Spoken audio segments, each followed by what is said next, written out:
Happy summer, everyone. This is my first opportunity to provide you with a video of my teacher planner for this coming year. This year, I'll be using a Leuchtturm Master Slim A4 in this lime color, and then I will be using my bullet journal in an actual A5. And I'm thinking of using this color down here because it best matches my classroom. I'm really a matchy-matchy person. To give you an idea of the difference in size, let me move these out of the way, and I apologize for any shaking. Just pretend you're on the lake. So we have the A4 Slim, and then we have the A5. So if you notice, I could put two of them side by side, and that's just kind of a visual for you. For my A5s, I use a dotted, and then for the A4, I chose a grid. It's a little bit easier for me. So this is my journal. And I open it up. On the inside cover, I have a magnet here, and this is found at Michael's. It's like one of those magnetic bookmarks. And so what I'll do is we use planbook.com at our school, and so everything's online, and then Monday morning or Sunday evening I print out that week's journal, and so I'll put it right here so I have easy access to see that. And then a lot of people have been putting their dashboards somewhere further on. I've chosen to put mine right here on the title page so that I can easily open up the book and there's what I need to do when I can easily jot down anything that has to happen. So this will be for my grading. Probably will happen after the last minute. These are copies of anything that needs to be made. Hopefully not Monday morning when there's a line at the copier. And then tracking down. This is for things such as I need to remember to go and find a particular resource or a website, movie, something like that. And then this will be for calls and emails so I can stay in touch with parents or different people who might be on the committees that I'm on. So that is my dashboard. And then I'll turn the page. This is where I'm going to put my daily schedule.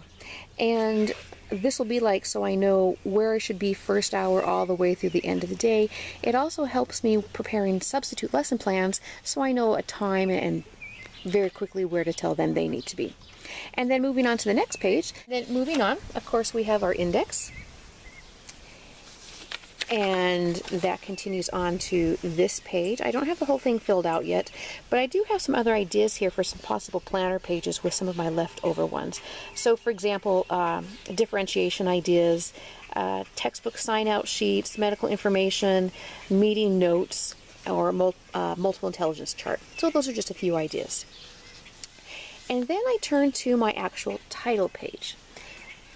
And this lets me know which year it is. I teach high school English, and so there's that. And then moving on, I have a page for a list of contacts. This might be school board members, members of committees, students who are on the various groups that I organize, that type of thing. And then I have a page for quotes and goals. As an English teacher, I tend to find lots of fun quotes, and it's always nice to stay motivated. And maybe I use these also on my whiteboard to help motivate my students. Then I have a page for websites and passwords. So I have the website name, the URL, so I can remember where I actually found it, and then passwords. On this page, I've divided it in half, and on the top half I have for my professional development, kind of remembering what I did, where I went, how many credits they were worth. And then on the bottom I have a list for my absences, just so I can kind of keep track of my sick days and my personal days.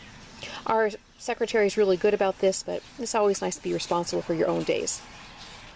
And then this is a place for my committees and the members. And so some examples might be I'm on the school improvement, I'm also on a leadership team, I help with student council and National Honor Society. So those are just some things if I needed to get a hold of them very quickly to see if they can help at a game, something like that. On this page I have slots for birthdays, and when I get my student list I'll put everybody's name in here along with their birthday. We do little birthday bags full of Tootsie Roll Pops, Starburst, just a few little candies so that they feel special on their particular day. Then I have my year at a glance. This is just very quickly. And then I have kind of like a chronodex. I'm going to turn this a little bit. And so I have my month, for example, all of the days, and then as well what day of the week that would be.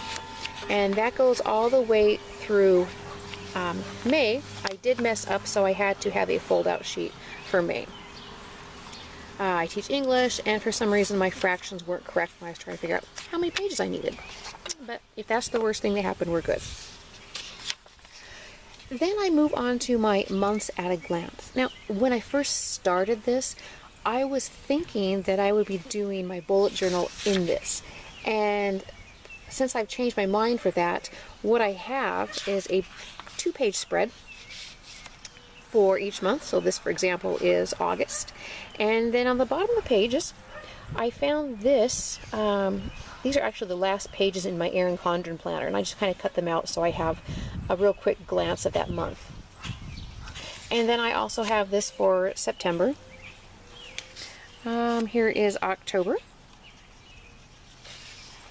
and November, December, and January. You get the idea. So then I'm going to skip over to this page. I'm on about page 35 at this point, and this is where I have an overview of semester 1. That will just be a real basic broad, and then I've left pages behind that for more specifics for each of my 6 preps. And then I do that again for semester 2, as well as the specifics for those particular pages. So I think I have a 2-page spread for every class. Then I'm over to page 62, and these are some tweaks that I want to do for next year, and I have some questions for myself. What was it that did or didn't work? What should I add or change? Just some notes to myself. On the next page, I have a video and book resource page. These might be ones that I've used, and or they might be ones that I need to order. That's something that we always need to remind ourselves of. I also have need to order things. So maybe I'm running short on some particular supply. And then I am now, oh, by the way, look at this really awesome bookmark that matches the front cover. I am all the way to page 67. At this point, I have about 30 pages until I get to my next section. And so these will be left blank for notes of whatever kind or pages that I decide in the meantime I want to add.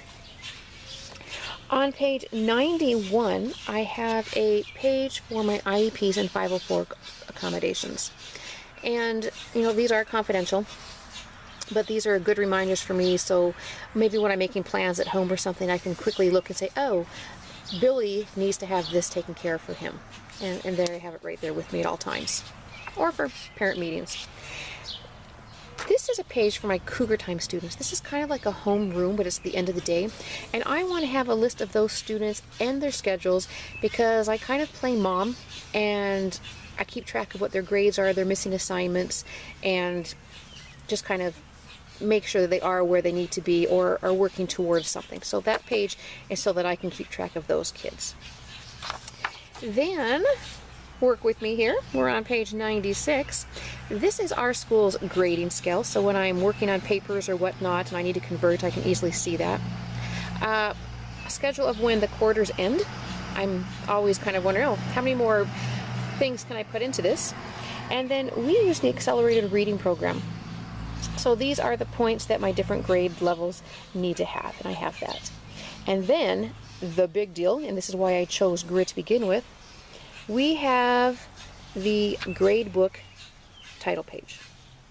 And this is on page 97. This book goes to page 123, I believe. And so the entire rest of this book is set up for grade book. Now, my classes are small. My biggest will be 23 students and my smallest will be 4. So this works really well for me. So for example, on this first page, I have 8th grade quarter 1, and then I have quarter 2, quarter 3, quarter 4. Now, for this, I will be using the side view of this because I can go down, I want to say it was 36, 42 down, and like 57 across. So this will work perfect for a grade book. This is a larger class, like I said, 23 students. And then I have a blank space between that grade. I think I was afraid I might need it.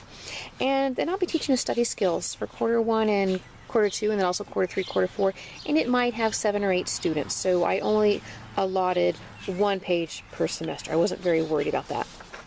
And then we get 10th grade.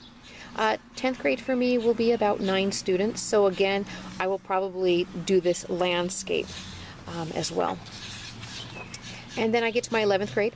11th grade also will be about 12 students, so we'll probably do this landscape. And we're almost to the end. I have my 12th grade.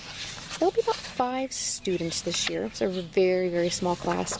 And then I have my English 110, 120. This is my college writing class. I'll have about 4 or 5 students, and so I can get an entire semester on 1 page. And I'll probably do that landscape as well.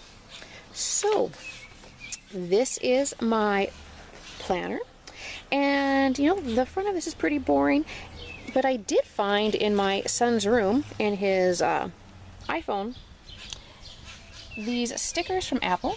And so I think what I'll be doing is sticking one of these apples onto the bottom corner just for a little improvisation there, so it looks a little bit better, not so plain. And that, my friends out there in Facebook land,